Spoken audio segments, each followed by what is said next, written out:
नमस्कार, मैं doctor Yogesh Kumar, consultant neuro physician and Parkinson disease specialist, Medipark hospital Patna. आज मैं आपसे बात करूंगा मोटर न्यूरॉन डिजीज़ के बारे में।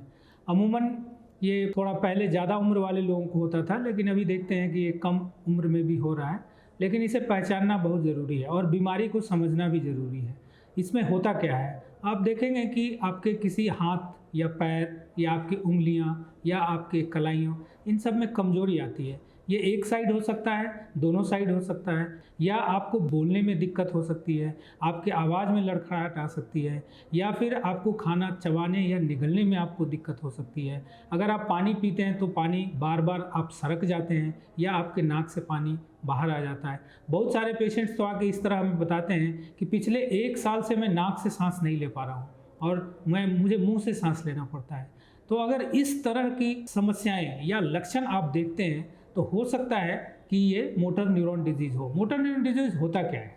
इसमें जनरली होता क्या है कि आपके जो न्यूरॉन्स हैं, जिसके थ्रू आपका ब्रेन आपकी मांसपेशियों, हाथ पैर की मांसपेशियां, खाना खाने, चबाने, निगलने, सांस लेने की मांसपेशियों को जो कंट्रोल करने वाली तंत्रिका होती है, नस होती है, जो ब्रेन से आती है और इन सब मसल्स को सप्लाई करती है, वो धीरे धीरे धीरे धीरे वो उसका गल जाता है, जिसे बोलचाल की भाषा में बोलते हैं गल जाना, सूख जाना, जिससे आपका ब्रेन से मांसपेशियों पे नियंत्रण चला जाता है और आप कमजोरी फील करते हैं। आप तो अगर इस तरह की परेशानी आए तो आप सोच सकता है कि कहीं ये मोटर न्यूरॉन डिजीज़ तो नहीं है, और आपको तुरंत ही किसी न्यूरो फिजिशियन से कंसल्ट करना चाहिए। और ये एक न्यूरो डिजेनरेटिव डिजीज़ है, ऐसा नहीं है कि एक दिन में सब कुछ हो जाएगा। ये धीरे धीरे धीरे धीरे बढ़ता है।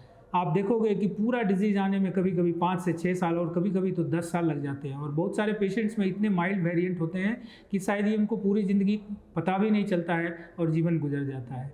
कहने का ये मतलब कि ये न्यूरोडिजेनरेटिव डिजीज़ है, इसका इलाज मुश्किल होता है, लेकिन अगर आप समय से पहले आते हैं, जांच की जाए और बाकी चीज़ों को रूल आउट कर लिया जाए तो शायद इसका इलाज संभव है, आपका जीवन स्थिति में बेहतर कर सकते हैं। इसलिए आपसे निवेदन है कि कुछ इस तरह का हो तो आप आए, आपको जांच करके आपको बीमारी के बारे में बताएंगे और साथ साथ आपको इसका इलाज भी बताएंगे। Thank you and best of luck.